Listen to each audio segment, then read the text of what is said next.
from the Ticats Audio Network. This is Ticats Today with Louie Butko. Yes, it is Ticats Today for a Thursday, June the 30th, 2022. Thanks for checking us out on the Ticats Audio Network. Louie Butko here, getting set for tomorrow's game. The Edmonton Elks in town. It is our first, the Hammer game. The Ticats rocking the alternate jerseys for the first time ever. And it's Canada Day. It's the start of a long weekend. You're going to want to be here, so you can go to ticats.ca/tickets to make sure you are here. And it should be a fantastic night of football as the Ticats looking to avoid going 0-4, hosting the Edmonton Elks. We'll take a look at who's playing as I got the depth chart in my hand. We'll run through that. We'll hear from Coach O. We'll hear from Coulter Woodmansey. We'll hear from Dane Evans. And coming up later on in the show, Matthew Scianitti from the CFL on TSN is going to be by. So lots to get to on today's show. It was a great day down here at Tim Hortons Field as the Ticats held their walkthrough before tomorrow's game. Great to see some of the Edmonton press and media in town, including Dave Campbell, Morley Scott. And speaking of Edmonton media, a brand new episode of Speaking with the Enemy, now available on the Ticats Audio Network. Wherever you found this show, you can check that one out too, as I caught up with Brendan Escott. He hosts the Elks pregame and postgame show on Shed Radio in Edmonton, and a great conversation looking at tomorrow's game with Brendan, so go check that out. And speaking of pre and post, tomorrow on the Ticats Audio Network, Bubba O'Neill is back alongside Andy Fantouz. And then, of course, RJ Broadhead and Luke Tassier have the call starting at 7:30. And before all that, a brand new episode of Tiger Cats Game Day with Mike Daly and Courtney Stephen. Some full game day coverage. Where else but the Ticats Audio Network. Speaking of game day, I got the depth chart in my hand. Let's see how the Ticats will line up against the Elks tomorrow. And let's start on the offensive line, which is where we see a couple of changes, including the CFL Ticats debut for, not the CFL debut, but the Ticats debut for Colin Kelly, who gets the start at left tackle. Brandon Revenberg back in the lineup after missing last week. He's at left guard. Jesse Gibbon is the starting center. Coulter Woodmansey makes his season debut at right guard. And Chris Van Zyl holding down the spot at right tackle. At the receivers, you got Stephen Dunbar Jr. and David Ungerer out wide. You got Tim White, Braylon Addison, and Pappy White lined up at the slot. At quarterback, Dane Evans. Getting the start, his first CFL start is Wes Hills. Wes Hills gets the start. At running back, Jake Burt, the starting fullback. On defense, it'll be Mason Bennett on the end, Micah Johnson at nose tackle, Dylan Wynn at defensive tackle, Julian Househair at the end position. Linebackers, no changes. This is, I believe, the 25th, 26th game in a row. The Ticats starting the same three linebackers. That, of course, is Simone Lawrence, Jovan Santos Knox, and Cameron Kelly. And no changes from last week in the secondary. You got Jamal Roll and Ciante Evans at the corner, and Darby Jr. and Richard Leonard at half, and Tunde Adeleke holding down that free safety spot. Mike Domagala is the starting kicker. Simon Larrier is the starting punter. Gordon White's the long snapper. And Lawrence Woods III is responsible for the kicking and punting return. That's how the Ticats will line up against the Elks. For more, let's hear from Coach O. But Coach O actually started acknowledging yesterday's news of Danny Mack going onto the Wall of Honor. And here's what he had to say on that. Well, if it's with D-Mac, we're going to have some beer involved. Hey, well-earned and deserved for D-Mac. I can't say enough great things about him. He was an amazing leader. And that doesn't mean he was in front of the stretch line. He was out for the coin toss. He led in different ways, and that was with quiet confidence, preparation, just being an awesome teammate, the things that never showed up that people wouldn't see, being in the locker room, road trips, always taking the blame. He's the first person that taught me that. Anytime we played well, the team played well. Anytime that we played bad, he'd say, I didn't play good enough. And I learned a lesson from coaching and in playing from Danny McManus. And, we had a lot of great leaders in 1999. I could just name so many on the defense and the offensive side. And people that got us fired up and ready to go. But without Danny McManus, we don't win a 99 Grey Cup, and we're not in it in 98 either. So well-deserved congratulations, Danny. I sent him a note. Just can't say enough great things. And the other thing is, if you went around and you made calls, you'd find that all his teammates, and I would venture to say all, or 99.9 of them, would echo the same sentiment in their own words. It's really what goes on between the walls, right? The outcome is what it is. That's very easy to see. It's 0-3, that's what it is. Is that our record? 100%. But we've addressed challenges really hard. We've kept it extremely real with them. And at the same time, we haven't glossed over things that are extremely positive. And that doesn't mean that we're satisfied or we're okay with moral victories, but not everything is terrible out there. We haven't closed out games. We haven't played well enough to win consistently. And it's been in all three phases at times. We've been in every football game. It's extremely positive. And so I think that's what gets us through. That's about as close as I'll let you get in between the walls, is that emphasizing things that we have done well, that we emphasize, things that we're seeing better in practice. But ultimately, we understand. We're paid to win. I don't really even, honestly, I can look you in the eye and say I don't even really think about it, because the goal is to win. We're going out there to win, and losing doesn't cross our mind. We don't prepare to be average. We don't prepare to lose. Louie will get tired. He can attest. He can finish my sentences for me. But I can't even answer it because it doesn't enter in. Is it important? Yeah, it's important because it's the next game. And it wouldn't matter if we were playing an undefeated team versus a team with the same record. And that's the most honest answer I could give you. I expect that whatever I would say to this answer, for him to do the opposite. So I don't know if I should do reverse psychology here or not. So here's what I know about Chris for all those things. The saying that I always hear is this Chris Jones-led defense. That kind of is the thing that always rings. But having worked with Chris, the time he puts in, the passion that he truly does love football. And he's not afraid to be on the edge, as we know. And like I mentioned yesterday, if that means personnel, if that means coaching, if that means quarterback, if that means in-game decision, he's never been shy about making those, but they're calculated. He's a smart football coach. And here's the other thing. I know they'll be ready to play. So how's that for long-winded and jump around? But if he's going to show us things that we haven't seen. Yeah. And McAdoo, they've been together. They're going to have a plan, and we can't worry about that because it's just going to happen regardless. We have to focus on ourselves. I know that each team's only afforded 12 players, so it's all going to be within the rules. That is the head coach and president of football operations for the Hamilton Tiger Cats, Orlando Steinauer. As mentioned, Coulter Woodmansey is making his season debut.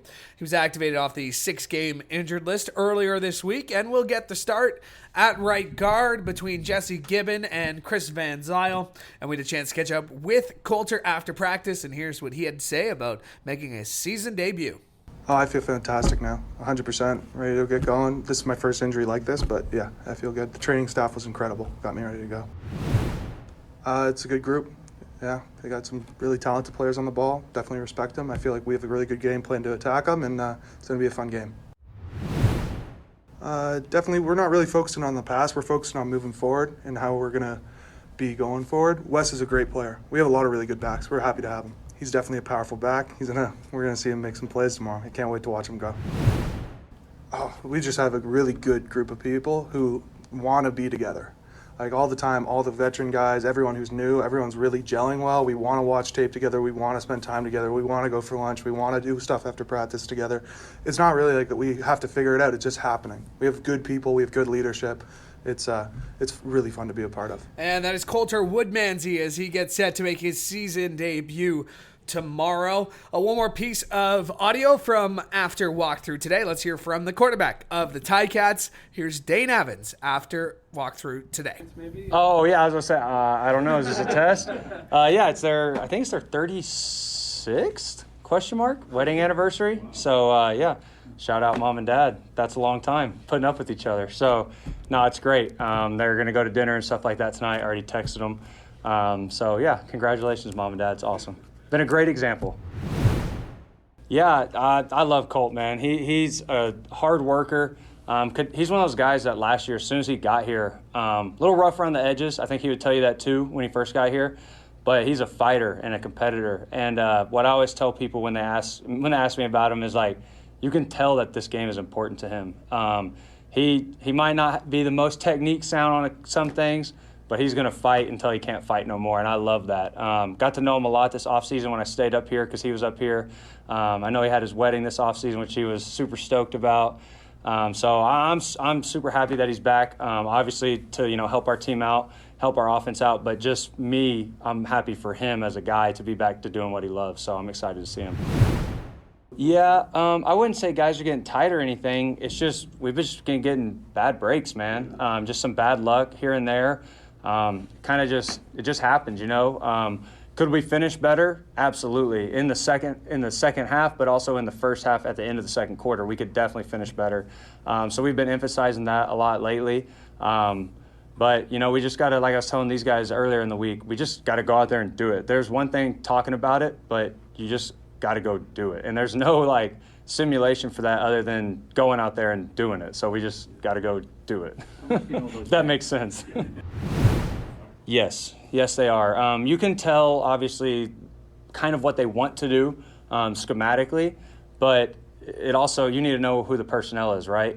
So it's much like going into the first game of a year almost, like where you kind of can see some preseason things, but they've shifted so many guys, it does make it tough on us. And also, I know that Chris Jones is a defensive coach, right? Like, he's going to have those guys rocking and rolling. They're going to be ready to go.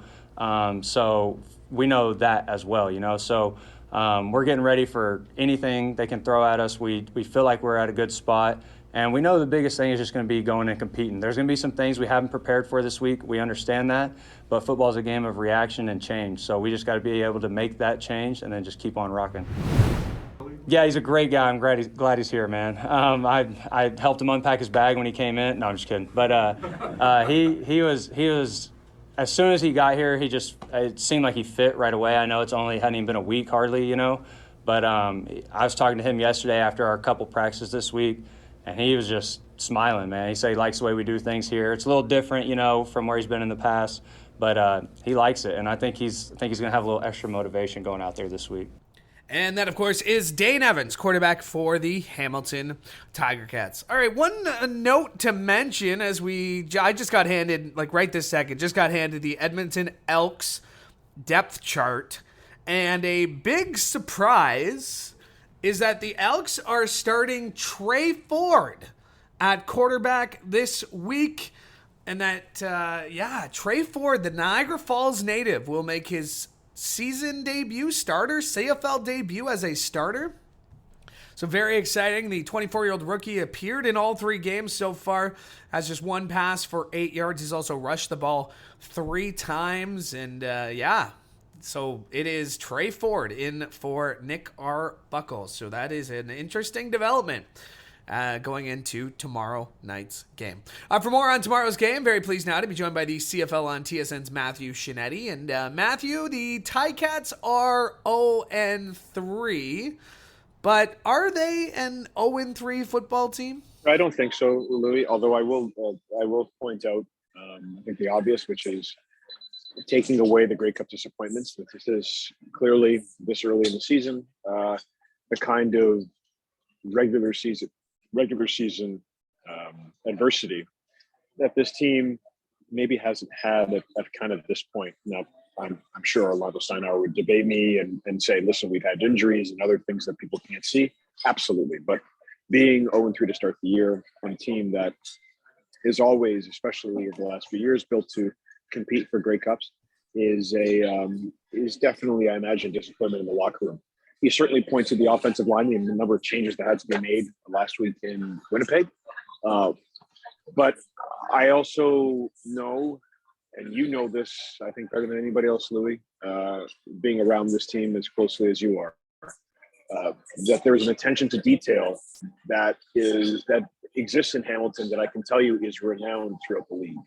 Other players talk about the focus and attention to detail that Olav Steinauer and Tommy Condell and Mark Washington have. So as much as, yes, the record is the record right now, I don't think it's an indication of a team that's in some downward spiral that's going to continue for weeks on weeks on weeks. To that point, you know Dane very well. I'd argue you know him as well as I do, and I would say I know him well too. But this is eating on him. He's a leader, and he's taking this personally, as you would expect him to. Yeah, I mean, this is a coach's son, right? So this is someone who we often talk about quarterbacks who are so focused and eat and breathe and sleep the game. And Dane Evans, well, I mean, apart from the fact that he's now raising a little one, that certainly is Dane Evans. And I think what is so admirable about Dane is his approach to preparation, which I've always found to be very matter of fact. He doesn't overcomplicate things. He doesn't speak in like grand explanations. He's like, this is the game. I've grown up with it. I understand. And I as he was saying, certainly after the game against Calgary to us in the media, listen, I saw throws, I saw situations that I knew I wish I could have back. And I saw these little details that I'm going to be harping on and going over. And you know that about Dane. And I think for him, starting the season 0-3 is less of a pressure building scenario on him as the starter and all this other stuff. He's the guy. Is he, you know, are they wondering whether or not they should have picked Jeremiah? Like that doesn't matter to Dane Evans. He's singularly focused on, okay, I'm going to get into my playbook with Tommy Condon, and we're going to break down what exactly we're missing in terms of whether it's receiver depth, whether it's how I'm moving through my progressions, you know, my own ball security, like. And like Dane Evans didn't forget how to be a starter or suddenly making a bunch of mistakes that he wouldn't have made if somebody else was behind him, maybe applying a little bit of competitive pressure. This is still Dane Evans, who is a justifiable and verifiable starter in the Canadian Football League. And so many really good quarterbacks in this league, even Bo Levi Mitchell, have gone through losing streaks. So I would say that this bugs him, but not to a point where it's like an existential crisis. Oh, you know, a matter of self-belief. Dane Evans believes in himself. He believes in his process. He trusts Tommy Condon. He trusts the offense that they have, and he will work his way through this. Silly to ask this question 1 month into the season, but is this a must-win game for the Ticats? Well, Canada Day at Tim Hortons Field. There really is only one, I would say, absolute 100% must-win game at Tim Hortons Field, and that doesn't happen for a few weeks yet, come Labor Day. But you know, the culture that Orlando Steinauer has built there, and I think especially, and this is going back to Ken Austin, but especially with Orlando Steinauer there now at the helm, has been very much about hard-earned success, and really, if you do the right things, then things will fall into place, and you'll get the benefit of good fortune and all of that. And I know, and I'm looking at the footage of Steinauer after that Calgary loss. It looked a lot like the expressions that he had after the Grey Cup loss. He is so invested in building a winner, and he has built a winner. But I don't think that there's ever any panic in Orlando. As a coach, from the over 10 years I've known him, he's always been very much about, you know, football is a game that gives, and football is a game that takes away. And right now, the Ticats are a team that, yes, they have to work. I mean, look at all the things that they need to work on, which is, and you know, injuries and other things have certainly lent themselves to some problems. But the offensive line and being consistent in the kicking game are things that have come up periodically for this team over the last couple of years.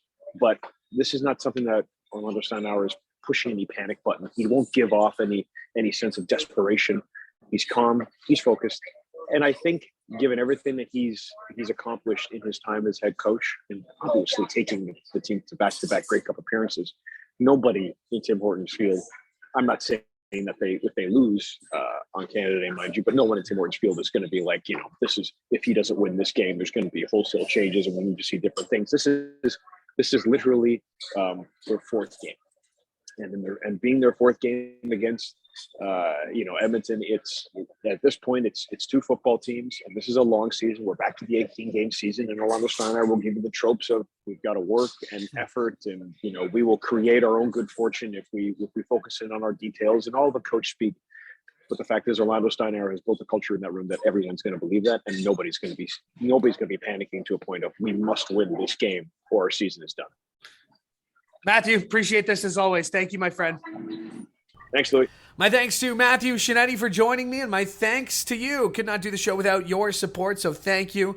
Make sure to subscribe so you never miss an episode, and leave a comment, or you can hit me up on Twitter at @LouieB_TV. That'll do it for me this week. I am back next week. We'll recap week 4, and we'll go into the bye week, hopefully on a high note. But that'll do it for me. Tomorrow, game day coverage right here on the Ticats Audio Network. And, of course, it gets started with Courtney, Steven, and Mike Daly. So very exciting. And then right up until the final whistle and beyond as the play-by-play crew of RJ and Luke will have the call. Bubba O'Neill, Andy Fantuz with the pre- and post-game coverage. So where would you go? Anywhere else. Why would you go? Because there's no reason to go anywhere else because the Ticats Audio Network has got you covered. I hope you have a great Canada Day weekend. I hope you enjoy the game tomorrow night. Again, we're back Monday. From all of us here at the Ticats Audio Network, I'm Louie B. Hoping you have a great day. Ticats Today can be heard every weekday, and we would like to hear from you. Email us at gameday@ticats.ca. Have a question or an opinion? We want to hear it. That's gameday@ticats.ca. Subscribe to the Ticats Audio Network on Spotify or wherever you get your podcasts.